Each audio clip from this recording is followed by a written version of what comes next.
The Stevens Conference brings together people from all different walks of life associated with the general topic of implant infection. This is a compelling, critical, clinical need where implants of all different sorts, they might be hips, knees, sutures, catheters, can become infected with really significant consequences to patients. What kind of implants get infected? Essentially, anything that is put in a person has the potential to be infected. So this can include orthopedic joints, could be heart valves, a whole variety of things. If it's artificial, it can be a nidus for infection. Infection rates tend to be about 1 to 5% depending on the specific medical device, particularly in cases where there are large surgical incisions or highly contaminated wounds due to trauma or accidents. The impact of implant infection on the patient is massive.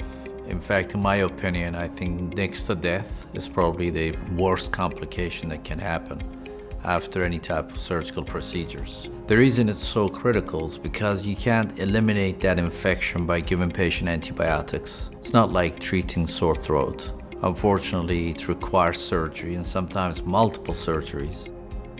Preventable infections will not be reimbursed by Medicare or Medicaid.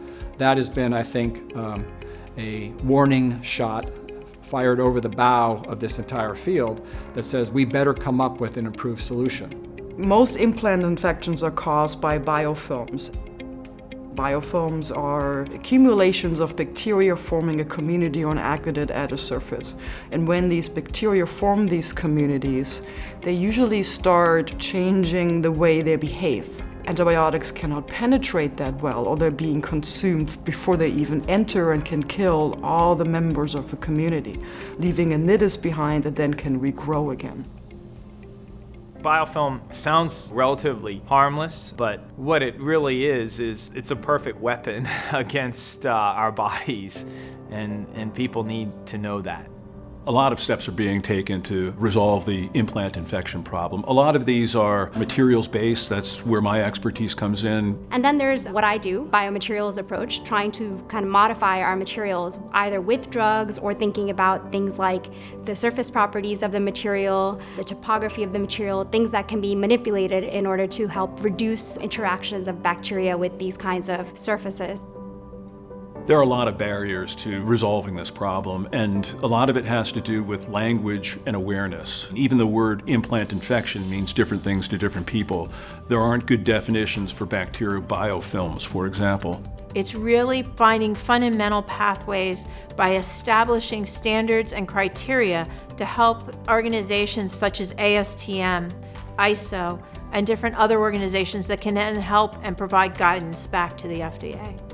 The move from planktonic bacteria to understanding that probably 95, 99% of the time, bacteria is living as biofilm on a surface somewhere. That understanding is such a paradigm shift that we need to be able to bring all the changes in the implications that then ushers in into the medical world, into the regulatory world, but we haven't matured yet into a field where you have that structure, you have those agreed upon definitions, you have agreed upon test methods and performance metrics and things like that.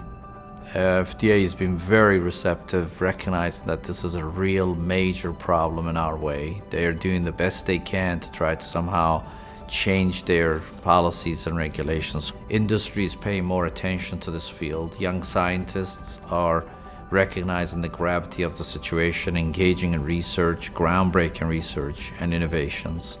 And clinicians recognizing that this problem exists are also engaging in further clinical studies and helping industry and the scientists to try to come up with solutions.